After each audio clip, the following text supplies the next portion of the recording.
this,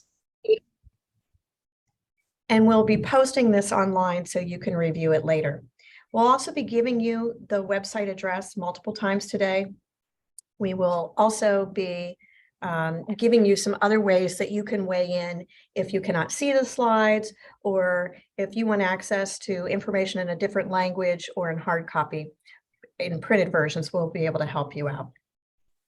So on our next slide, just refreshing you on Zoom. By now, again, you know how to operate Zoom, but we are keeping you muted for now, but we are encouraging your questions and comments in the chat box, but we're going to get through a presentation and then we're going to have breakout discussions. And in there, you'll have the opportunity to unmute yourself and be a big part of the conversation. So with that, I am going to introduce our City of Cleveland Director of City Planning Commission, Joyce Huang, who will take us from here. Thank you, Marie. Good afternoon, everyone. Hope you're doing well. It's great to see so many folks joining online. I see the participant numbers climbing. Welcome. We're really excited that you're here, and we're excited to hear from you today. If we could go to the next slide, I'm going to briefly talk about what we're hoping to do today. You'll see on the screen an agenda. So we are going to talk a little bit about the vision and the process so far.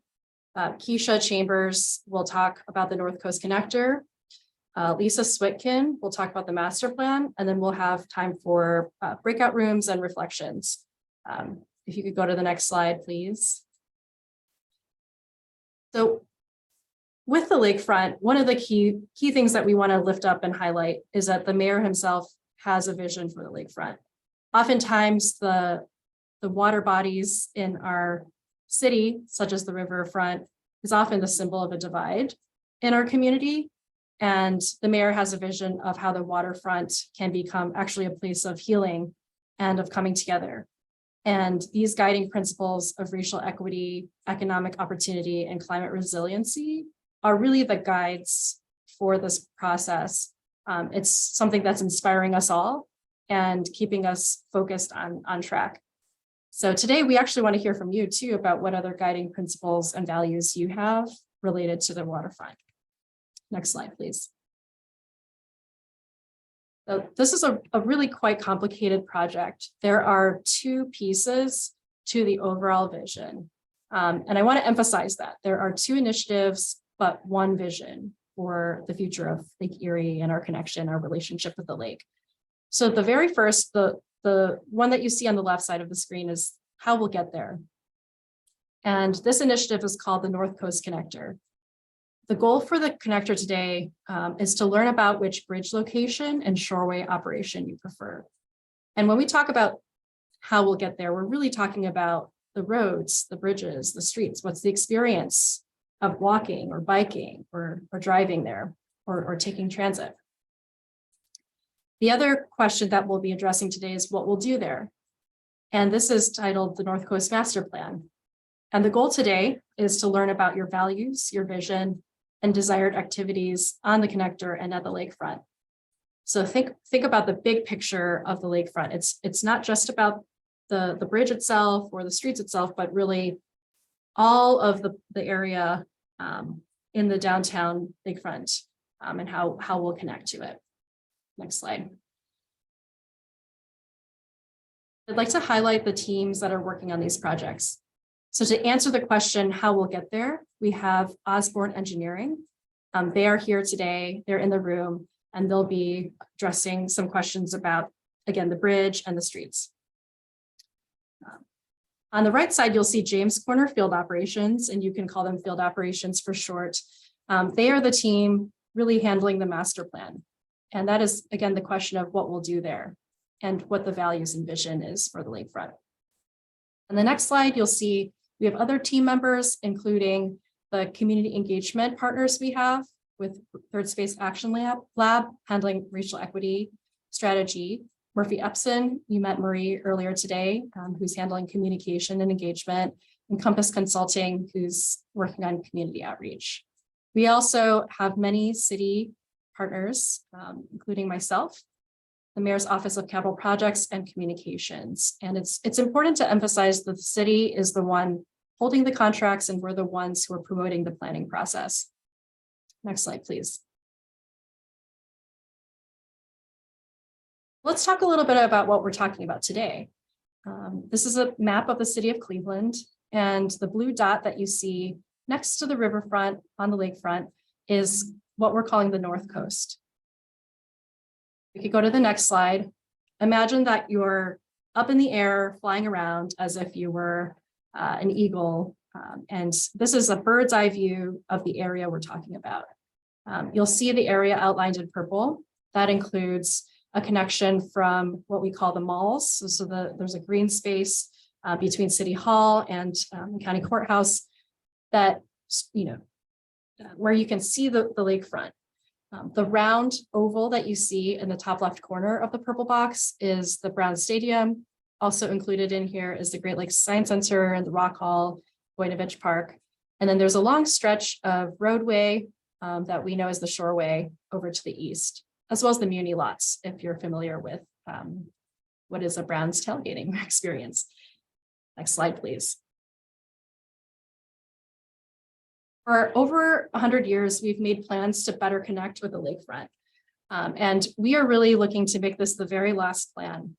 You'll hear more from both the connector and the master plan today. And we really are seeking your help. And we believe we have the opportunity to realize those dreams and bridge these divides. We did talk a lot about the project teams. And yes, while they may be design experts and engineering experts, we also believe that you're experts, you're residents. You live on the lakefront. Lake Erie is our stakeholder, right? We want to really consider our relationship and reconnect back to our lakefront. And so we're excited that you're here today and here to provide your input. Next slide. A little bit more about the process. Again, these are really quite complex projects. The North Coast Connector, which answers the question how we'll get there, is a very long engineering project. And so this started last summer with a lot of analysis, thinking about utilities and where everything can go. The North Coast Master Plan, which is answering the question, what we'll do there, has started in January of this year. So it is new, and this is the first time you'll be meeting the team who will be asking you about your values and vision for the lakefront. And then finally, community engagement will be ongoing throughout this process. So we are excited to be meeting with you again. We'll be meeting with you later this summer and in the fall. And then we'll be aiming to have a completed plan by December 2023. Next slide. There are also other ways to engage beyond this focus, this community engagement and public meeting today. So there will be local briefings. We invite you to meet with your group. Please feel free to put in the chat, even if you know of upcoming events or groups that we ought to meet with. We'll have focus groups, one-on-one interviews. We'll see you at community events this summer. We have in-person and online surveys, and you can always sign up for announcements at clevelandnorthcoast.com. Next slide. Okay, sounds like we're going to do survey questions, so I'll pop it over to Marie. Awesome. So we have a couple of questions for you. And so the next slide will show us your first question. And I'm going to read it out loud. Most of you will have the opportunity to take it as a poll through Zoom. But if you don't, you can also answer the question in the chat box, or you can go online to take an online survey, and I'll read that in just a minute, or you can dial a number and we can provide you a printed survey in multiple language. So let me read this question first, and then I'll come back to other ways you can get access to this poll. How often do you go to Lake Erie in the downtown area? Do you go at least once a week? Do you go at least once a month? About once a year? Every few years? Rarely? Or never? So I see people who are filling out the poll. If you are unable to do that, again, if you want to just jump into the chat box and say if you go at least once a week, once a month, about once a year, every few years, rarely, never. If you are calling in and you don't have access to that information online, you can call, and I will repeat this number several times as we go today, 216-664-2210, and you can get a printed survey in multiple languages. We also have this survey online at clevelandnorthcoast.com/survey. All right, so what are the results of the poll? What I'm seeing is that, let's see, coming in at 35%, people on this call go at least once a month, 23% at least once a week, about once a year is about a fourth of our audience, about 23%. Rarely is 17%, and never 2%. And then no one has responded to every few years. So we really have a range, and we shouldn't just assume that everybody goes to the lake, because obviously they don't. All right, let's see. I think our next question. How do you get to the downtown lakefront, or how might you get there in the future? Would you use the first option, a car, a truck, or a sport utility vehicle? Second option is Uber, Lyft, or another similar taxi service. Third option is carpool. Fourth option is walk. Fifth option is bicycle or use an e-bike. The next option is use a wheelchair. Next is a scooter, take the bus, take the train, or other. We'll give you a couple more seconds to fill out, and so far I'm seeing no one carpools. No one is taking Uber, Lyft, or a taxi service these days, but instead at 40%, you're driving, basically a car, truck, or an SUV at 38%. 25% of you walk, and 19% of you use a bike or an e-bike. All right, so let's end the poll and go to the next question. And just remember, you can also answer these questions online at clevelandnorthcoast.com/survey. So what would make you visit the downtown lakefront? Would it be places to walk, bike, roll, explore, sit and relax? The second question, would it be to go sports and recreation like trails, fields, games? Do you want free family-friendly elements to play and play spaces, youth programs, cookout areas? Do you want more water access for fishing, beach going, kayaking? Do you want to go to events and programs? That means festivals, classes, performances. Do you want more nature and green space, gardens, lawns, wildlife? Do you want more affordable dining and shopping, or is there something else? So interesting results here, lots of ideas. So, and it's jumping around a little bit, but right now at 80%, people want more places to walk, bike, roll, explore, sit and relax. Tied for 60%, events and programming, nature and green space. Coming in next at 57% is more water access, 34%, or maybe 40% sports and recreation, and then at 34% free family-friendly elements.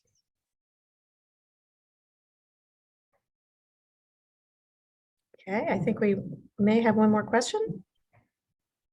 Yes, so we're going to talk about this more in our breakout sessions, but what are your values and priorities for the downtown lakefront? So I'm going to rattle them off again. Connect people with Lake Erie. Is your priority to create sustainable and beautiful places with trees? Would you like to inspire hope and healing for all? Provide spaces for joy, play, and relaxation. Design spaces that promote walking and riding bikes. Do you want to boost economic growth for all? Would you like to celebrate Cleveland's unique culture, festivals, and history? Showcase the city as a tourist destination? Welcome everyone with accessible and inclusive spaces. Or do you have another idea? And of course, it's hard to write. You'd have to write your other ideas in the chat box. All right, I'm going to quickly recap this so we can keep moving on. Lots of popularity around connecting people with Lake Erie at 73%, or design spaces that promote walking and biking. Then at 67%, we have provide spaces for joy, play, relaxation. 2 of 58%, creating sustainable and beautiful places with trees, boost economic growth for all. And then at 21%, although I imagine, this may not be your top priority, but how how can you argue against inspiring hope and healing for all, right? At 21%, that was a top priority.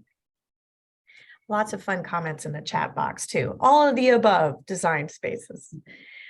All right, next slide is going to lead us to Keshia Johnson-Chambers. She is the Assistant Director from the Mayor's Office of Capital Projects, and she's going to be supported in this presentation by Vicki Wildeman from Osborne Engineering. Hello, everyone. Thank you so much for joining us. And it was great to see that one of the priorities for everyone is to have a connection to the lakefront. And so that is what this project is about, making sure we connect you to the lakefront. Can we go to the next slide, please? So the purpose of this project is to do just that, increase connectivity, but not just for anyone in a vehicle, but for all modes of transportation, whether you're biking or whether you are walking, whether you're taking RTA or any mode of transportation. We want to make sure that you have a means to connect to the lake. And while you're making this connection, we want to make sure that it is a safe connection and that safe access is provided. And simultaneously, while you are at the lake, maybe there's something to do. You can go to a restaurant, you can buy an ice cream cone, and all of these activities will help to enable economic redevelopment and revitalization of our lakefront. Next slide. And while we are, working on these purposes and making them come to fruition, we have to really look at what the primary needs are for this project. And our primary needs are to energize and activate the connection between downtown and the lakefront.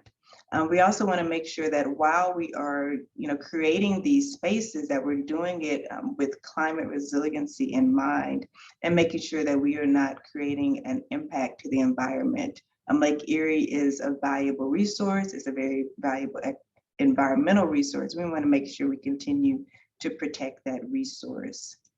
Next, and our secondary needs include improving our transit and rail connectivity. So RTA has the ability to come to that space, come to the lakeshore if you take the lakefront line. So how do we improve that connectivity from those stops to the lake, as well as improve the freight connectivity to and from the port? That is, we have a very active port.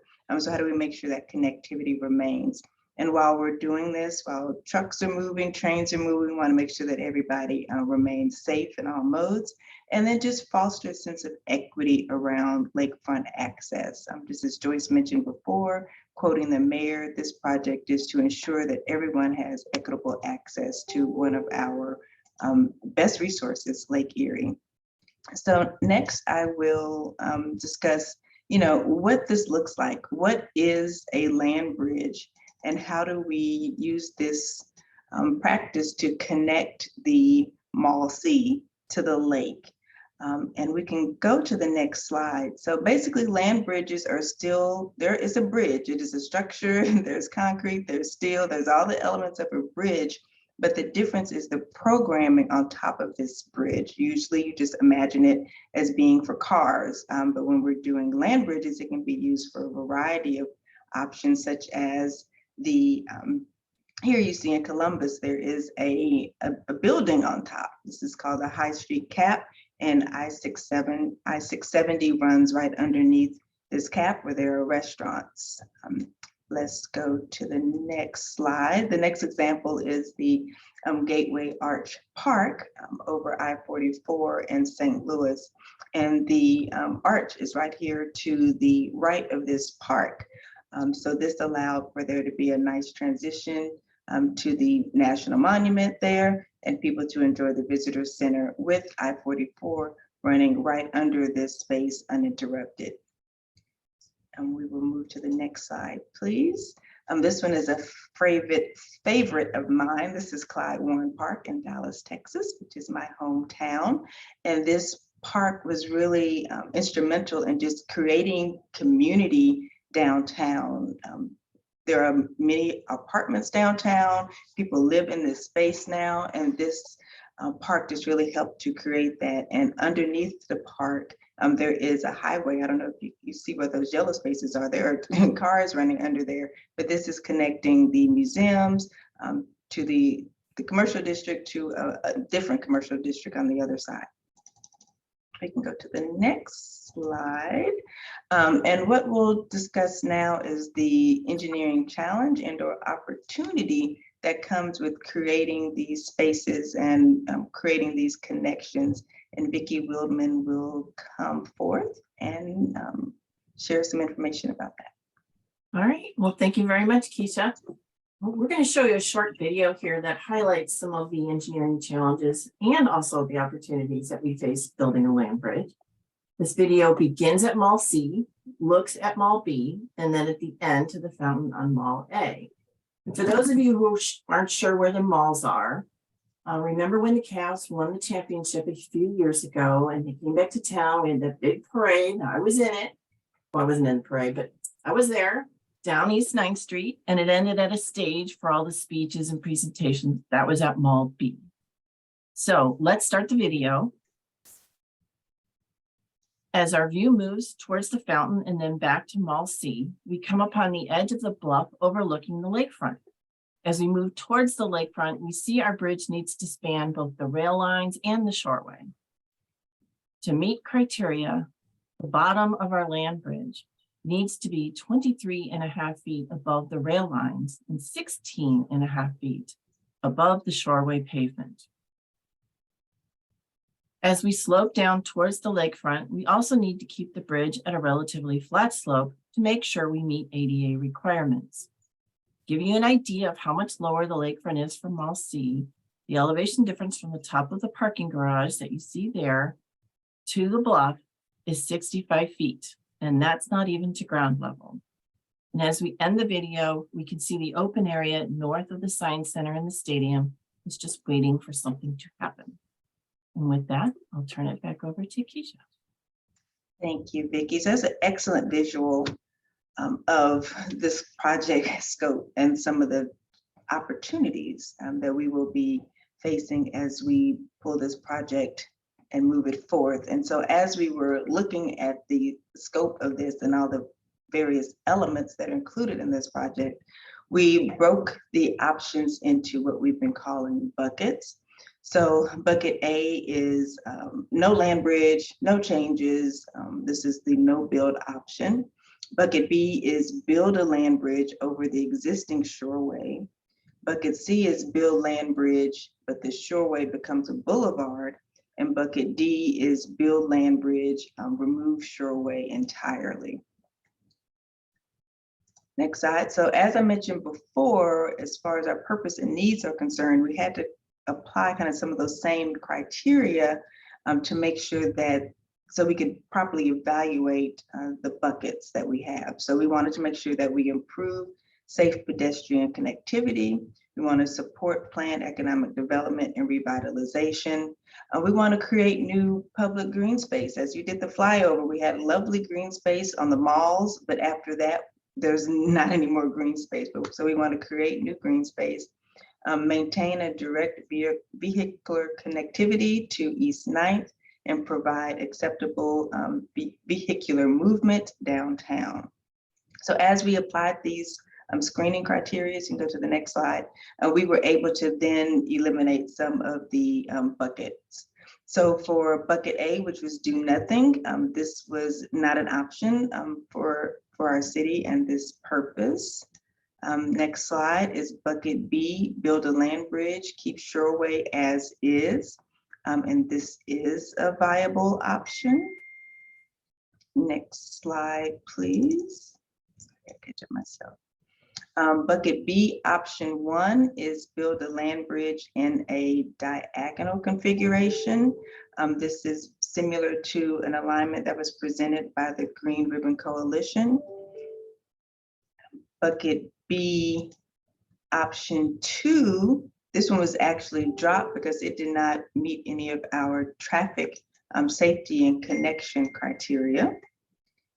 I'll go to the next slide, please. Bucket B is a land bridge with the north and south alignment.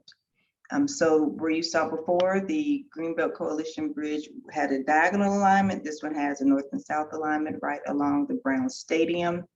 The Greenbelt Coalition angle, we do not need to change the elevations along the shoreway. However, with this land bridge, configuration, we will have to change some elevations so we can allow enough clearance between the bridge and the pavement below. Next slide, please.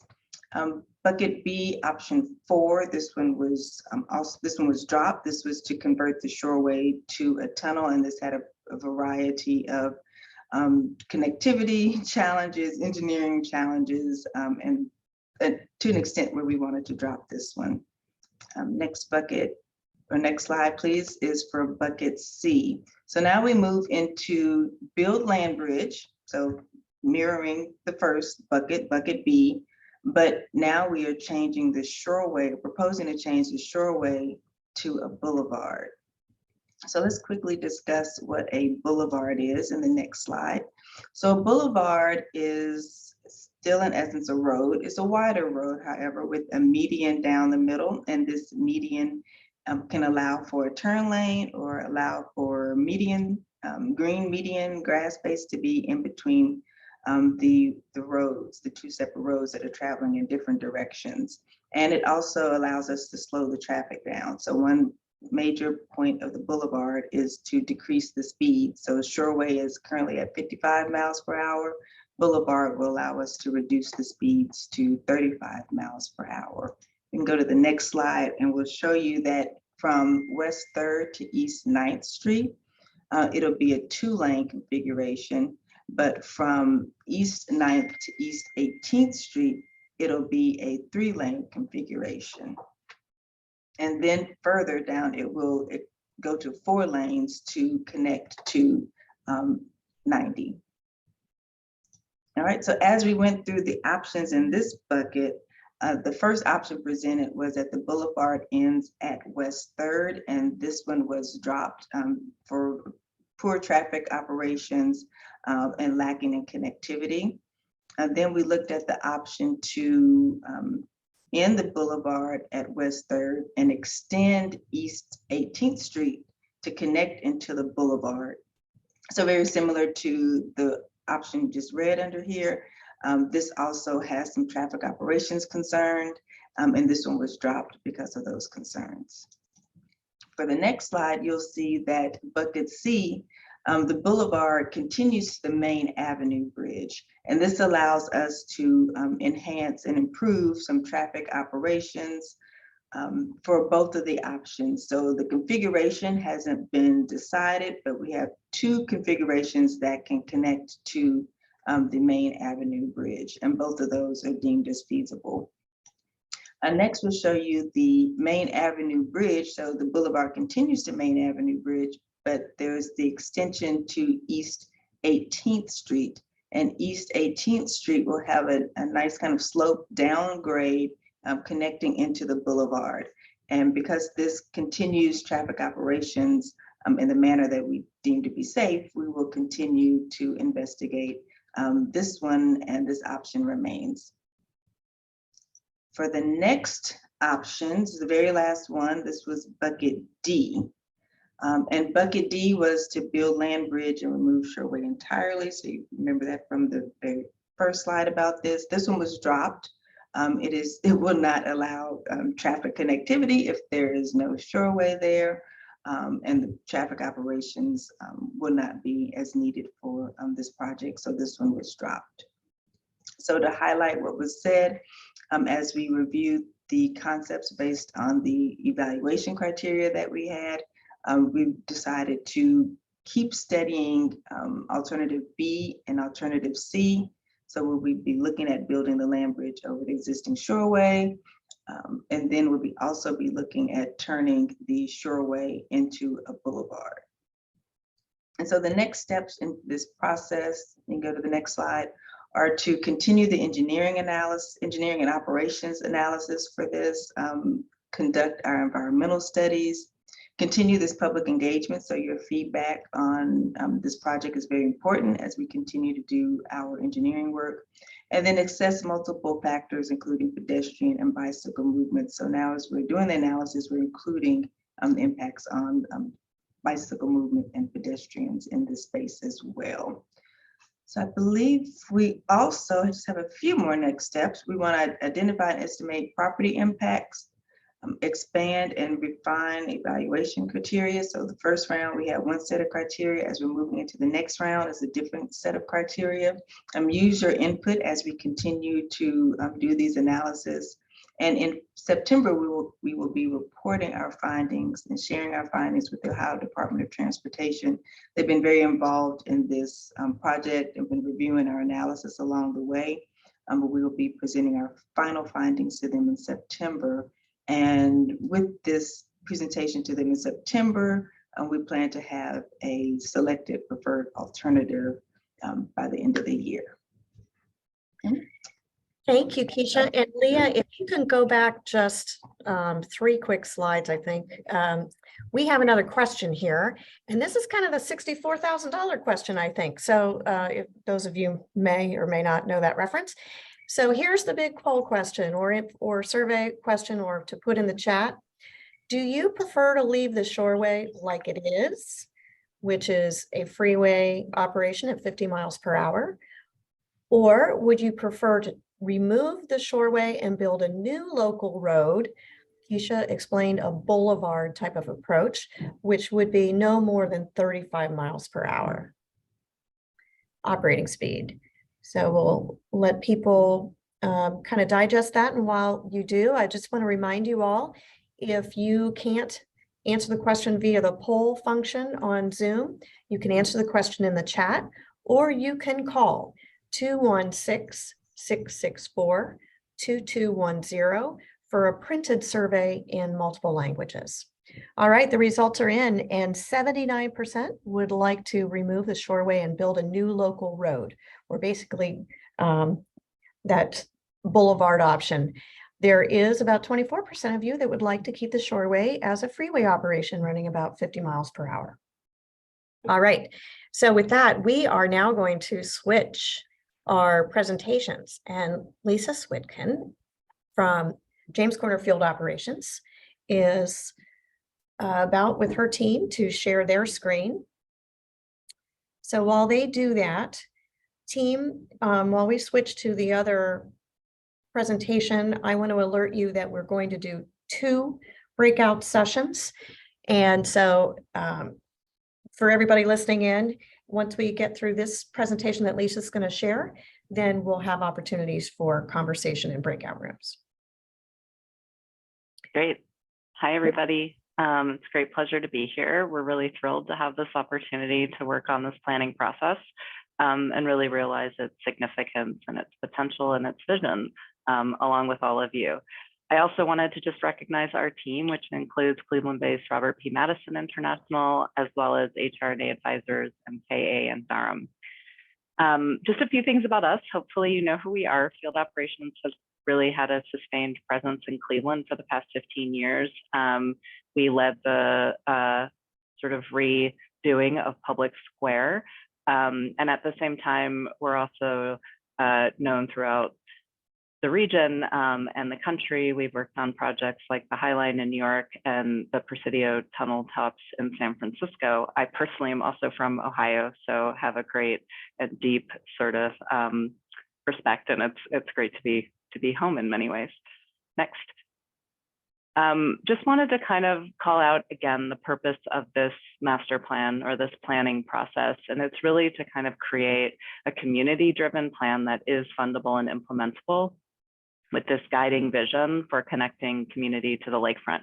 This is done through a number of different things. We sort of called out some of the key ones. Of course, improving access and connectivity to the lakefront, creating both a resilient and a welcoming destination that really belongs to everyone. And also with all of that, unlocking economic development opportunities, but ones that are really intentional with an eye towards equitable opportunities.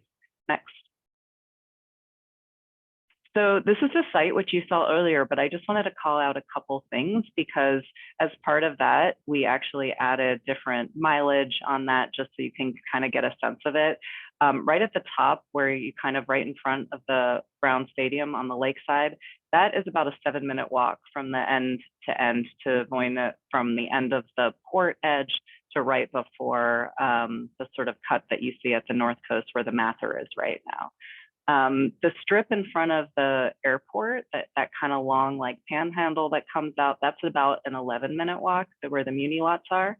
And then the connector itself, that connection that would connect from the Civic kind of malls down to the lakefront would actually take, which is currently a very challenging, difficult, unpedestrian friendly connection, and allow you to connect in a very safe and friendly way in about 5 minutes. Those are average speeds. Of course, you know, if you have certain abilities or less so, then it might take a little bit longer. You could do it even a little bit shorter. Next. So we've spent the last few months really reviewing a lot of data, meeting many different users, stakeholders, residents, community members. We've been doing a lot of our initial research and investigations. And today we just kind of wanted to share a snapshot, a little bit of some of our initial research, and highlighting some of the things that we found as a starting point and really as a means to inspire further conversation, and things that really inspired us as well in this process. We really recognize that there are some big gaps in history, and we're actually looking to all of you to kind of help fill some of those gaps, to share your knowledge, your stories, your experiences. These can be histories, they can be current experiences and lived experiences, in order to really kind of enrich the history of the lakefront, and also reflect like things that you're experiencing today or your ambitions for the future. This map just shows all of the different ongoing sort of initiatives and projects. So we just wanted to kind of note that it's a really exciting time for the city, right? There's a lot of opportunities to kind of seize this moment and really leverage all of these city and county initiatives to create a more holistic vision for the lakefront. So I think a lot of people, when they think of the history of the planning process, they start in 1903, which was the group plan, but we always know and want to acknowledge that history goes well before that. Downtown Cleveland, as we know it today, actually sits at the crossroads of the Cuyahoga River and Lake Erie, right? And a lot of the very early, the first sort of marks on the land and the indigenous trails had names, of course, in their languages that were called out these sort of natural and cultural features. And there was the Lakeshore Trail, and there was the Cuyahoga Path and the Mahoning Trail, and all of these things sort of come together right where downtown Cleveland exists today. So there's a really richness there in terms of history and inspiration that all were centered around the lake, as well as these key kind of natural and cultural features along the way. A lot of times these trails were in valleys, or there were these kind of like, you know, microclimates, how the winds blew, et cetera, that kind of marked where they went. Next.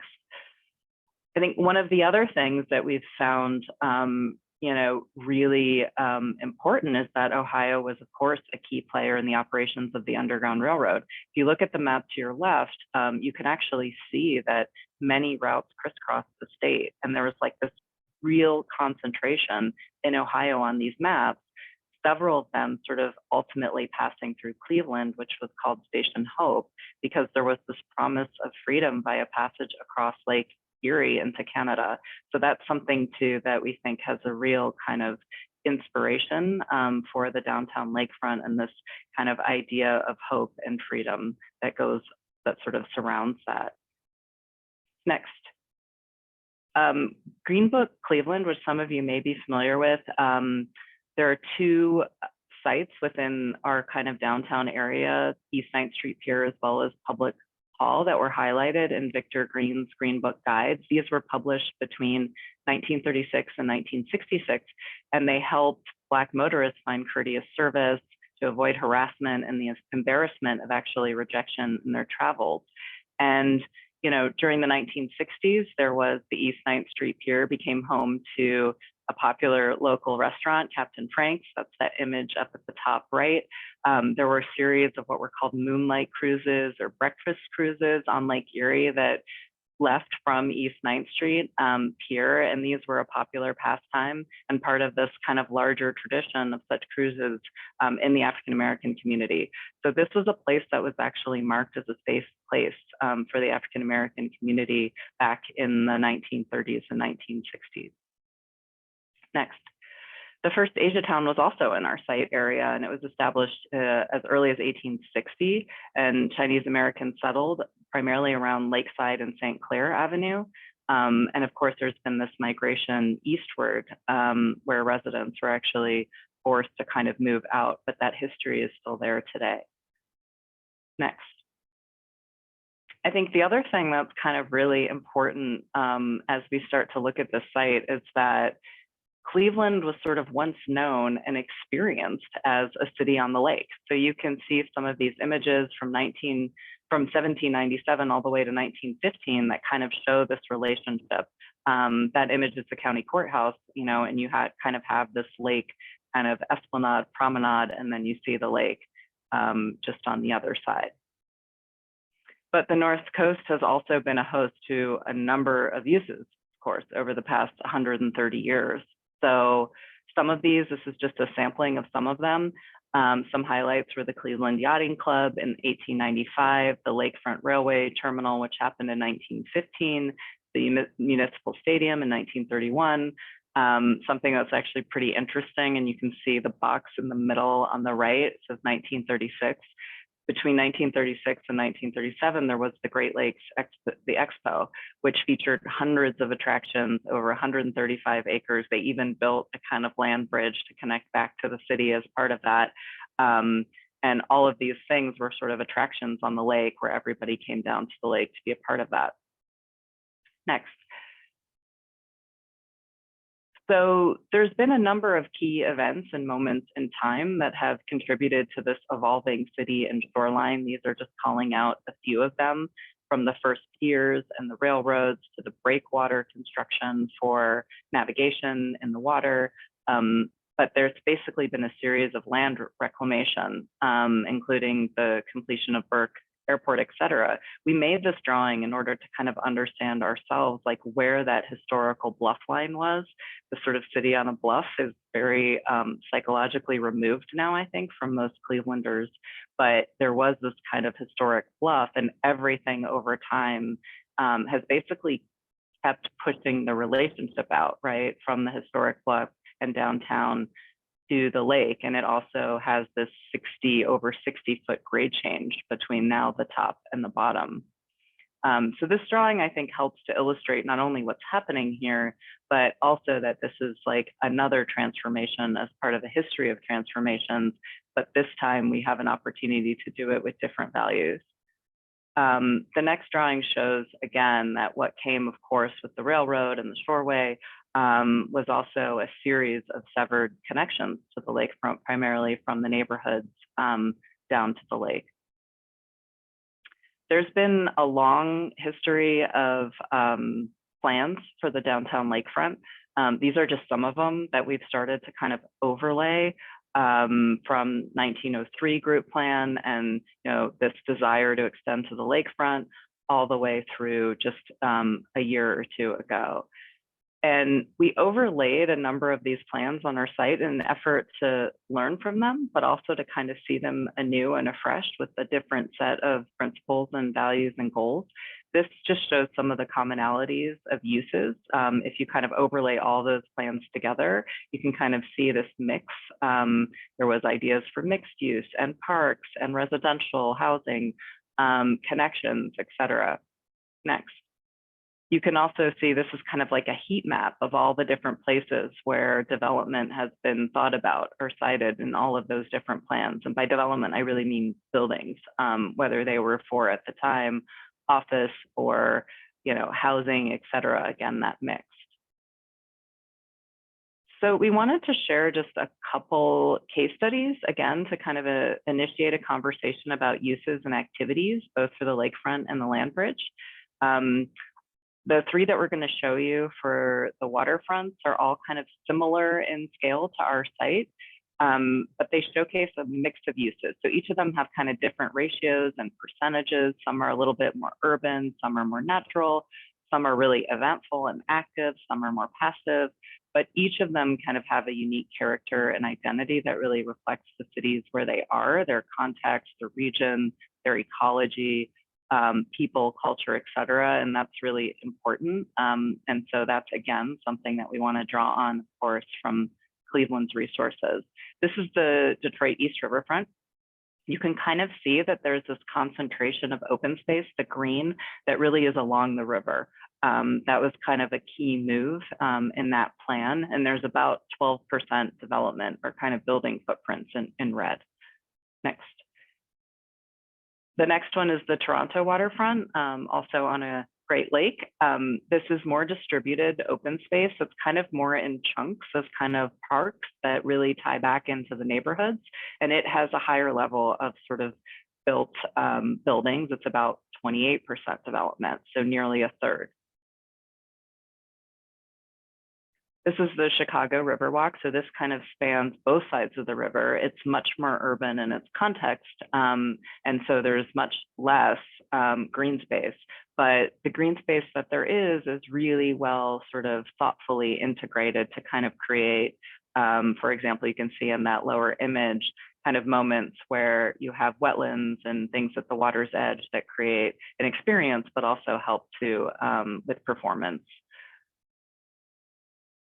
A couple examples of land bridges, and these were being shown more in terms of uses.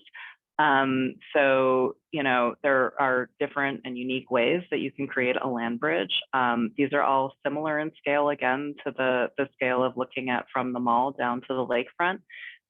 This one is in Seattle, and it's just a very simple kind of elegant gesture that kind of twists right where it crosses over the highway, but it has a kind of more civic and grand in sort of its gesture and use, similar to kind of what is happening at the malls today, which we know we have heard are less active, of course, than this would help to kind of strengthen that relationship.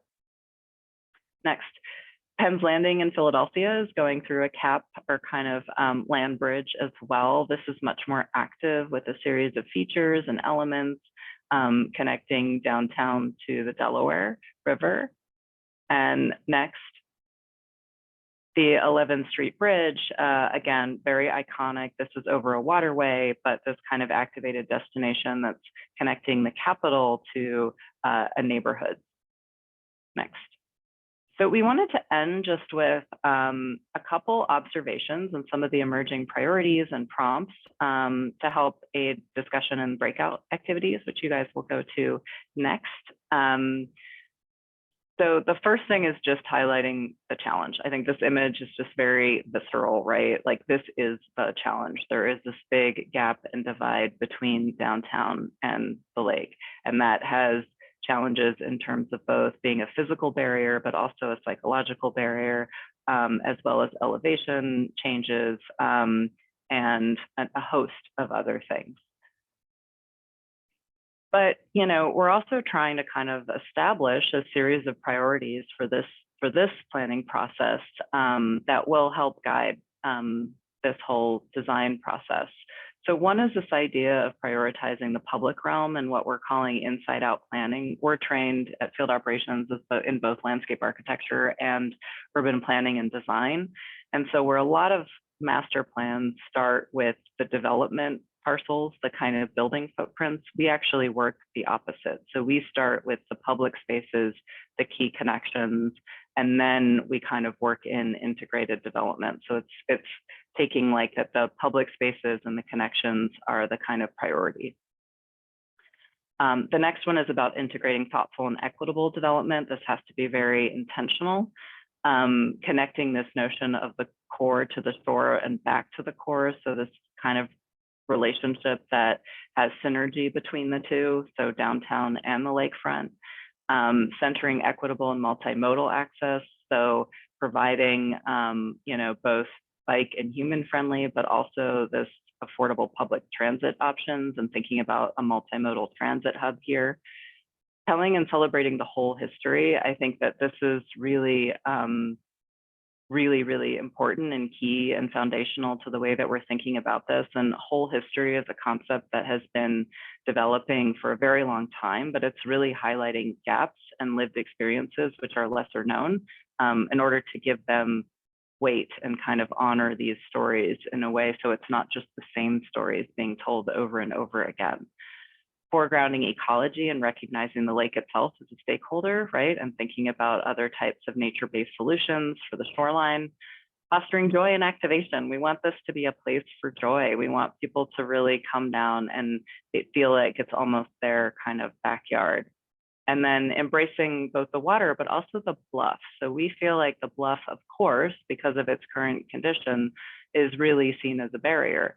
But many cities actually really embrace their bluff. It's part of their identity. You have these kind of bluff walks. There's these incredible vistas and views. And then you can actually start to move down the bluff in a way that is very physical and experiential and kind of increasing the drama of the arrival at the lake. So I just have a couple more slides. These are, again, just prompts. So this idea of embracing the bluff and what that could mean here in Cleveland. The idea of also embracing the skyline. So this is an image at that parking lot that sits at the lake right in front of the Brown Stadium, and that vista back and sort of being embraced by the city is sort of equally as kind of awe-striking as it is to see the lake from the either side. Next. Varying the shoreline. So we think this is a real opportunity because the breakwater is there. This can actually is a calmer area where we could actually rethink the water's edge. Celebrating the working waterfront. So the port is our neighbor, and it's super kind of amazing, all of the operations that happen there, bringing your kids down, that being part of the experience that feels unique to Cleveland. Next. Integrating thoughtful and equitable development. So the white lines are just highlighting potential places at the muni lots, potentially at the lakefront to the side where, again, thoughtful and integrated development could happen. This idea of multimodal access. So we had mentioned before that there is a kind of desire to actually have this multimodal transit hub that could be for Amtrak, RTA, potentially buses, like all together to create, again, a much more public transit oriented way to reach the lakefront. Expanding water access, of course, very exciting to think about ways that we can, provide water amenities and water-based experiences. We sort of talked about this, but this reinforcement of connecting back to downtown and the lake and vice versa, so that there is a synergy there. Fostering joy and activation. I sort of love this image where someone with a chainsaw that's like doing this very delicate, detailed ice sculpture, but embracing all seasons, and also just like that this is a place for, festivals, parades, activity, down to like very intimate experiences and places to sort of come together and be together. So that is the end of our presentation. I know I'm going to hand it back to Marie to kind of explain just the next half hour. You got it. Well, just the rich history that you and your team have uncovered, it just has inspired a lot of great comments in the chat. So now with the 30 minutes we have left, we are going to let you choose among 4 breakout rooms or a main room. And we have made some changes on the fly. So we said we'd automatically move you into a random group, but we are going to let you choose. And Mitch, you're standing by here. In just a minute, I will turn it over to you to explain a little bit more detail on how to proceed. So what's going to happen is you are going to have the choice to select from these breakout rooms. You will be put in wherever you choose for about 10 minutes, and then you'll have the opportunity to choose a second breakout room. Originally, we'd hoped that you would have an opportunity to go to every breakout room, but time is not going to allow for that. Meanwhile, if you're in a breakout room and you decided, no, I really want to go listen to the project team members and ask them questions and see what everybody else is talking about with the project team, any questions and so forth, you are welcome to do that at any time. So we will close the breakouts at 1:20, and then we will come back and we'll reflect back on what we heard. Just some quick discussion guidelines. we just ask that you listen respectfully and actively to others. You're going to have the opportunity to unmute yourself. So keep your remarks short and to the point because time is short. Commit to learning, not debating. We ask everyone be brief. And of course, you're not going to be adding blame, speculation, and I'm sure you'll all be well behaved. So on our next slide, I think is when we close out of this, and Mitch, take it from here. Great. So our presenters have been invited to join their respective breakout rooms, and everybody else is able to choose. If you see at the bottom of your screen, there's an icon with 4 little squares, kind of looks like a window. That's breakout rooms. You should be able to click on that and then select the topic that you're most interested in, and we'll be able to switch halfway through, and we'll send out a message when it's time to do that.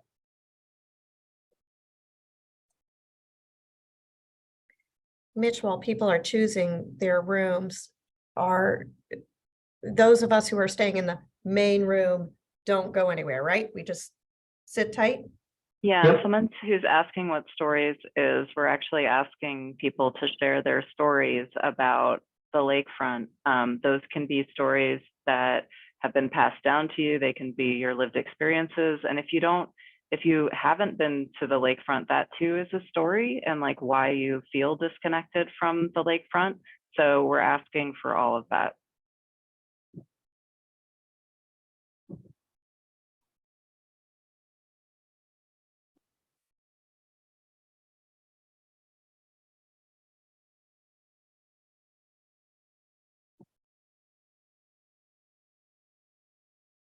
If anybody else has any questions about what those breakouts are, let's see. Thank you, Lisa, for describing stories. Do you want to go ahead and explain uses too while people are still?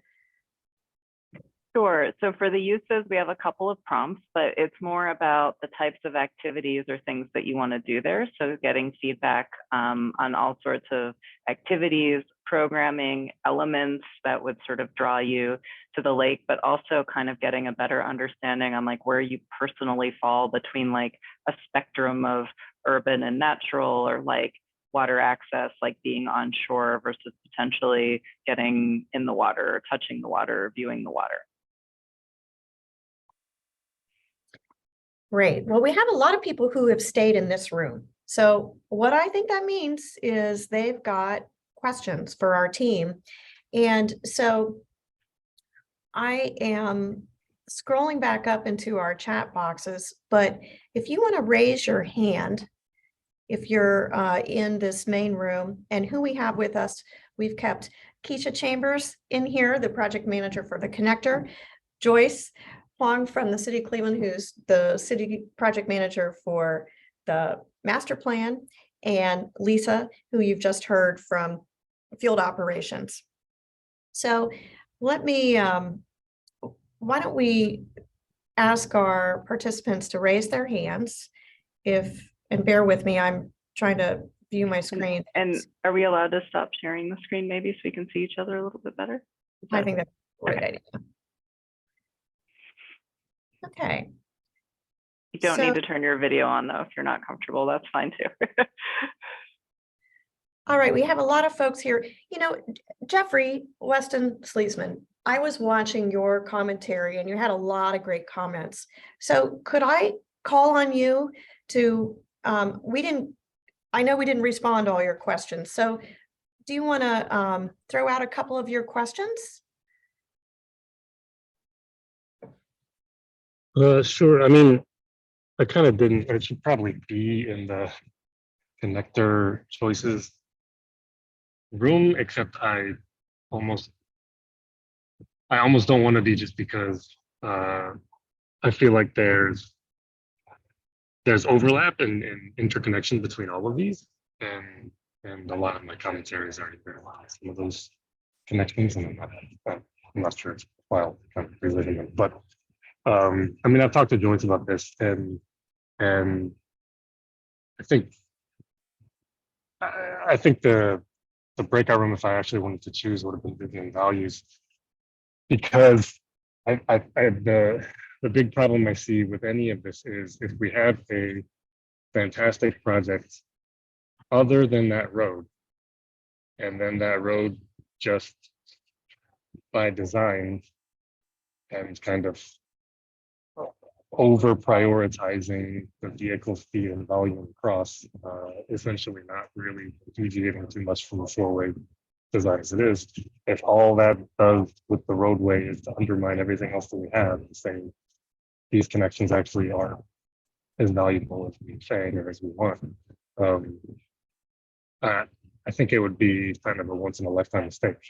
And I think the other thing is that we use kind of these seemingly objective metrics of when we're projecting vehicle throughput in the future, and they're not subjective. They're not objective at all. They're guesses, and a lot of the design guidelines and engineering guidelines also allow for a lot more flexibility than there is sometimes portrayed. All of those engineering guidelines provide for context-specific decisions, and as of right now, I don't think that is really being done very well. And it could be. There's nothing set in stone yet, and we could really take this in a very interesting direction that made for really valuable connections to where people are and where people have been. And I'd love to see that, and I'd love to see it not undermine a lot of the other visions and values and project elements that are going on. Thank you, Jeffrey. And I'm going to let Joyce and maybe Keshia respond, and then Mary, I'm going to come to you. Thank you.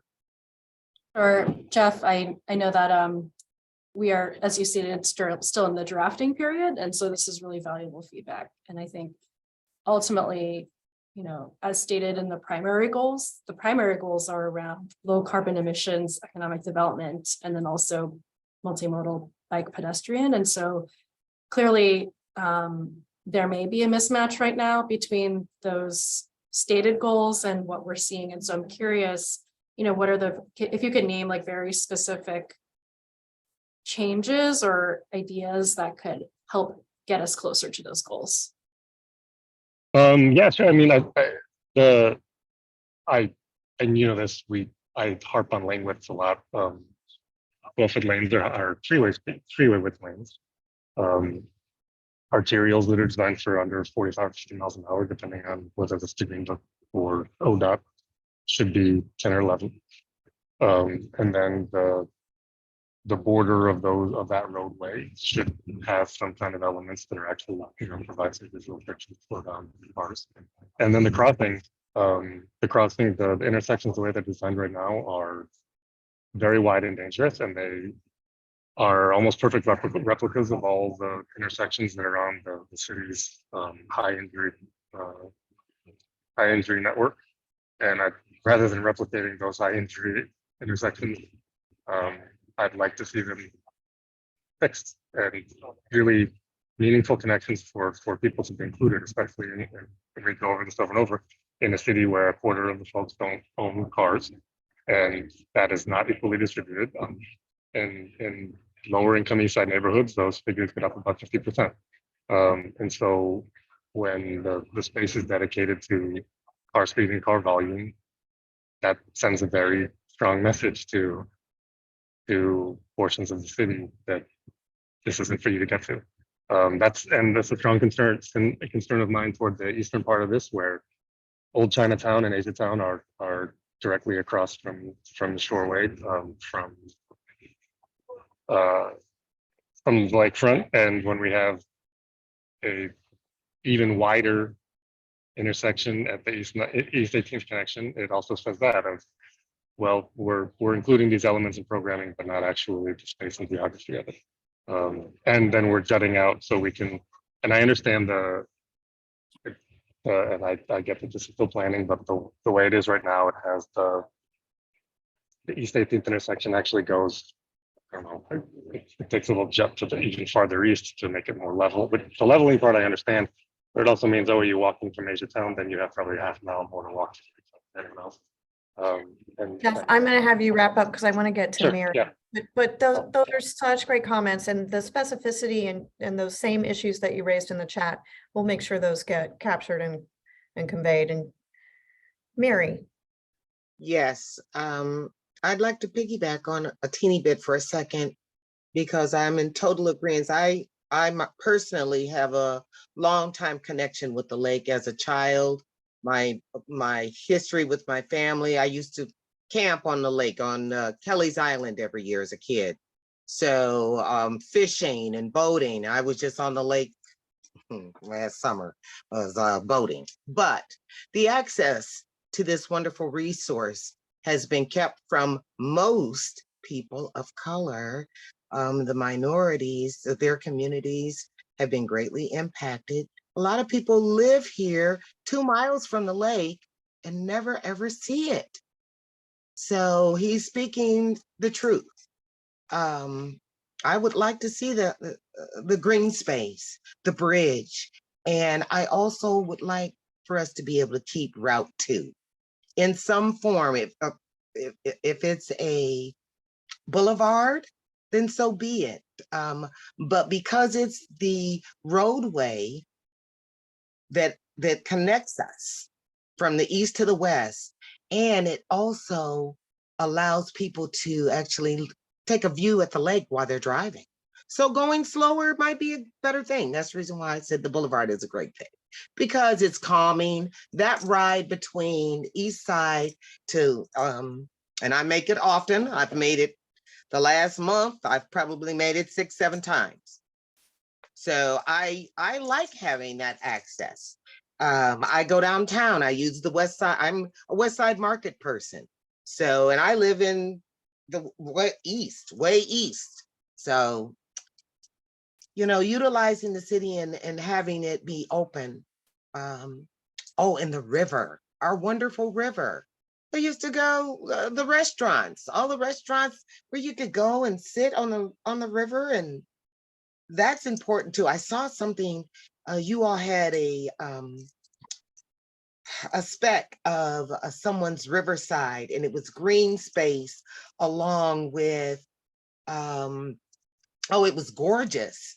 And I thought, oh, that's a wonderful way for us to, you know, utilize both, because we have the river and the lake. So. Thank you. Joyce or Keshia or Lisa, do you want to respond before I go on to Dot? I just want to say thank you, Miss Mary, for sharing, and we are taking notes. The riverfront is not necessarily part of this specific geography, but there's a lot of effort right now going into creating more parks and green space. So it's all happening at the same time and hopefully on the same timeline. But I hear you about the kind of connection, because that's something that's come up a lot is, you know, how do we, Cleveland exists because as Lisa shared, the river comes to the lake. And so that is definitely a point taken.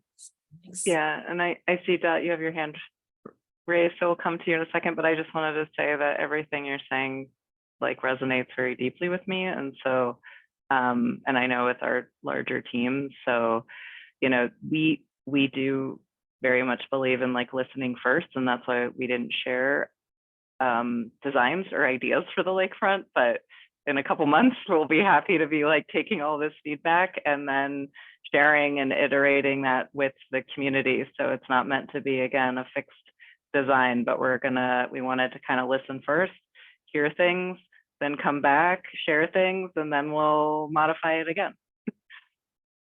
Thank you for listening. All right, Dot. Thank you. Thank you very much, guys. I will chime in on this in total agreement.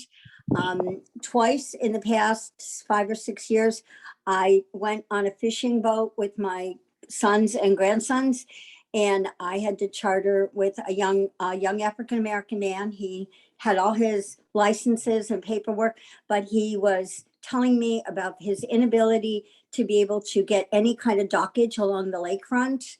And certainly we know that Mr. Jacobs got his big new Princess Caroline boat out there, but we have to, you know, we're not going to have successful small businesses unless we embrace them in a big way. I love the idea of Asiatown being connected here and the Native American population. This makes me really happy, but there are too many underrepresented people who do not have a stake in this and they need it. Thank you. Beautifully said, Dot. How about some other questions and comments? I'm watching for hands. It's like Zaria Johnson has their hand raised. I just saw that. Would you like to share your question or comment? Yeah, hi, I'm Zaria. I'm a reporter with IdeaStream Public Media. I'm just wondering, I know that you all said that buckets A and bucket D were not feasible to implement for the North Coast Connector project, but obviously with the first round of public engagement, there were people who would have preferred either of those options. So I'm just wondering if there's anything that you would say to residents who would have liked to see bucket A or bucket D implemented, knowing that now you're leaning toward some variation of either bucket B or C. That falls under me. So for the elimination of bucket A, which is actually the no build, this wasn't selected because, as was stated at the very beginning of the presentation, we shared the mayor's vision that he wanted to make sure that the lakefront was an active place for everyone to be able to enjoy. And as I even reiterated a couple of times, it's a very valuable resource. And we want to make sure that we connect our community to this resource. So if we don't do anything, obviously we're not making that connection, because as it is now, nobody has access. So we wanted to move beyond what it is right now. As far as bucket D is concerned, and not having a shoreway, that was another one deemed unfeasible because we do need access. We have the port that's there, that's a very viable part of the economy of Cleveland. And just alone, the trucks need access. We also have the railway that is there. So we need some type of connectivity because we have this infrastructure that is in place, the Brown Stadium, the Great Lakes Science Center, as well as the Rock and Roll Hall of Fame. So not having any type of, shoreway or any type of road, boulevard at all to be able to transport from east to west is very important. And as we heard before from Ms. Thomas, it helps to just ease the commute going from east to west side. And I think taking out that shoreway, I think gives a very much so a negative connotation of how we are continuing to divide the city from east and west. So maintaining some type of connection furthers the values that were set for this project and also meets our evaluation criteria. Thank you. Zaria, for that question. How about other questions or comments? Any other hands? Shannon? Unmute yourself. Thanks. Hi. I am so sorry that I could only join for this last bit, but I just wanted to say, Lisa, what you said about the process.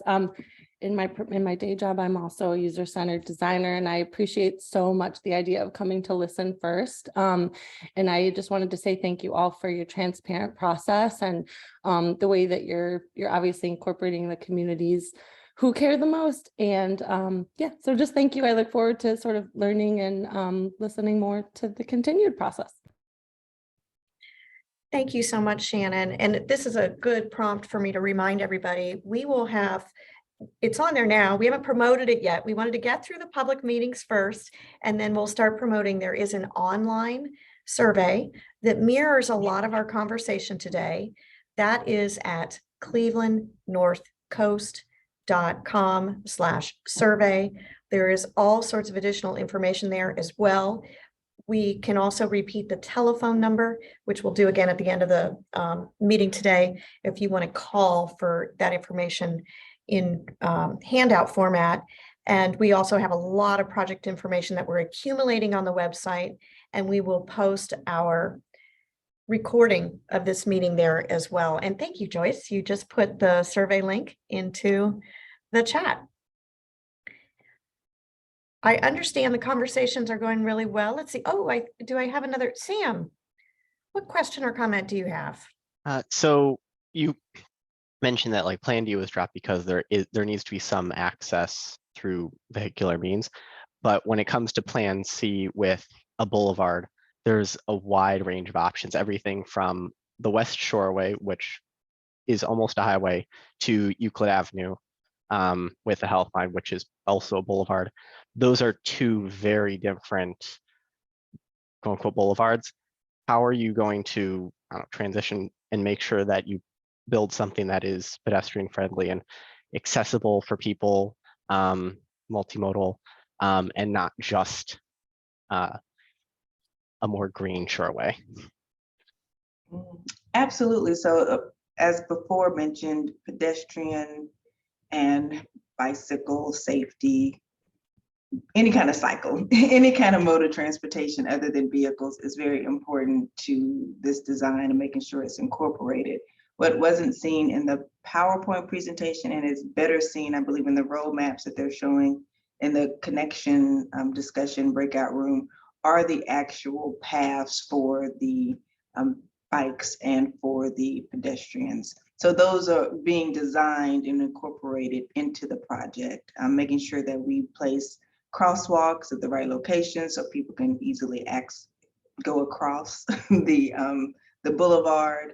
And they are designed throughout the project. So for connectivity, and not just connectivity throughout our project, but connecting to the bike path that the Cuyahoga County is also installing, and to the paths that are already within the city of Cleveland.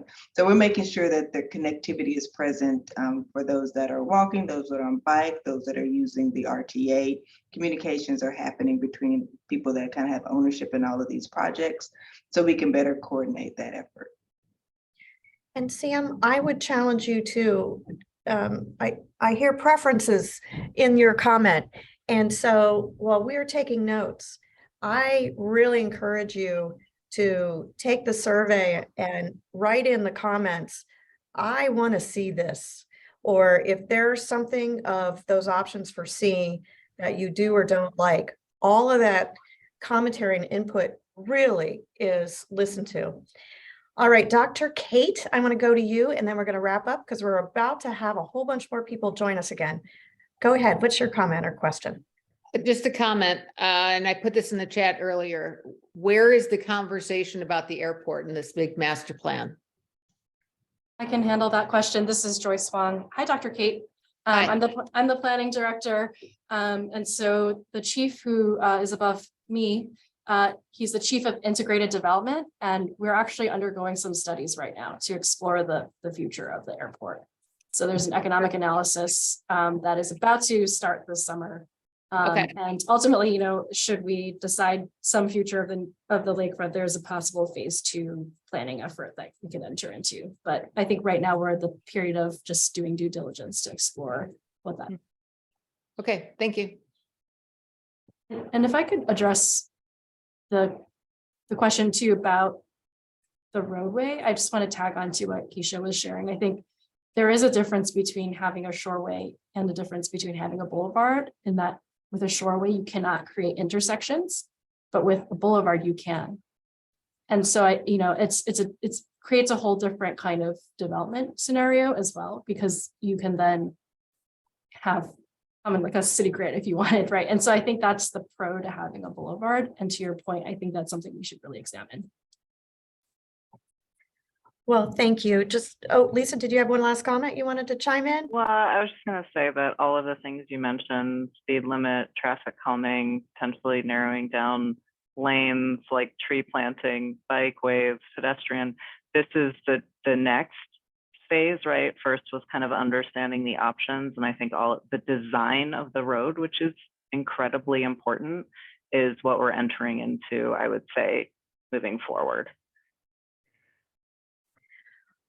All right, so we have all these people. I feel like Brady Bunch. All these views of people are popping in again. Welcome back. I know you had some great conversation. We had great conversation as a group here.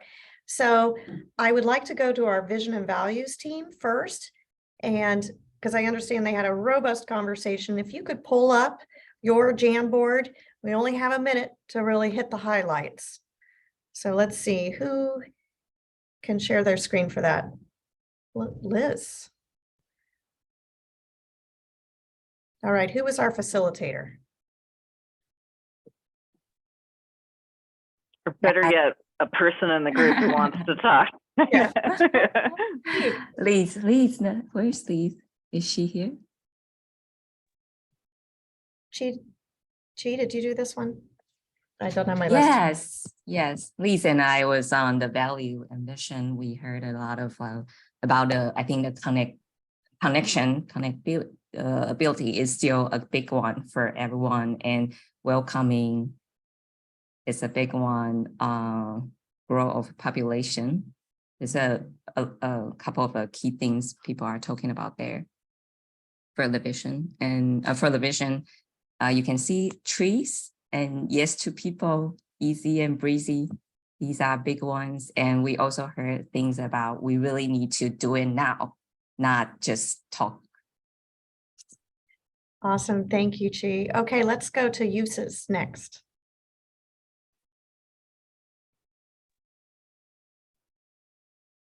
All right. Let's see if this loads up. So we actually had two boards, but the first one, we heard a lot about playgrounds and spaces for community gatherings, making sure that there's restrooms for people of all ages, so you don't have to leave the lakefront, and potentially some covered spaces, places for street performers, and maybe a Wi-Fi option, just so you can stay connected. And then Yuri, do you want to jump to our next board? And then again, this is similar to what we've found in other meetings. People are kind of landing in the more natural, but not all the way. So plenty of planting and gardens. And in terms of water access, we heard a beach would be great, but we should study to make sure that that's actually feasible given the boat traffic in the area. So those high level takeaways from uses that people would like to see on the lakefront. Awesome. Thank you, Cricket. Okay, now we're going to go to the connector and we'll end with stories. Okay, we had some great questions. One question was, or comment was, that we have to look at the question can't necessarily be how quickly can people get through Cleveland, that we need to make people and public transit a priority.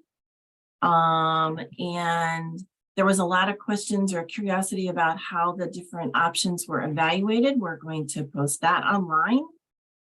And let's see, I'm trying to look what else is there. And then another question about lowering the amount of lanes. And I said that is definitely something that we're going to be looking at. And then this next phase of the alternatives analysis. Thank you, Vicki. And then do you have, Riley, time to share your board, and Liz? Great. So we had a very, very small but mighty group, as in 2 people, which was fine. We like to hear their stories, and just a few things that came up were memories of the views of downtown, or stories about the views of downtown when you're on the boat, and how breathtaking that is, and how it's a lot of Clevelanders really love that view. And then memories of going to the Muni Stadium for ball games, and missing of Captain Frank's Lobster House. So I had a lovely little conversation. Thank you. I was just going to add that we got a couple stories too, even in our non-story group. So we can add it to that later. I was going to say, that's great. Yeah. Yeah, and this just has really been a wonderful conversation. We had also great conversations last Saturday and on Tuesday. You might see these same kinds of questions as you go to events around town this summer. And if you have a group that would like us to come give a presentation and give your feedback there so we can listen to more voices there as well, that would be wonderful. So let's, Leah, if you'll pull up our last slide. Joyce again has put in the website where you can respond to the questions online as well. And we'll be recording and posting this recording, at the website, clevelandnorthcoast.com. we have to digest everything, right? There's been so much great feedback. So the team needs a chance to really digest that, but we'll be out there in the community with these very similar questions for the next 2 months. Then the teams will refine the designs and plans based on what we hear and additional technical analysis. We'll be back. As Lisa said, we'll come back, we'll get more input, we'll make more changes, and we'll further build it out. So lots of opportunity there. One last slide, I believe, will take us to the final screen that will show where to take the survey. And I'll repeat this phone number, call 216-664-2210 for more information. Just in conclusion, we so appreciate you participating today, your ideas, your comments, your honesty. We want to hear those things that you like and you don't like. We really appreciate that. So have a wonderful day and enjoy the sun if you have some around. Thank you all. We're adjourned.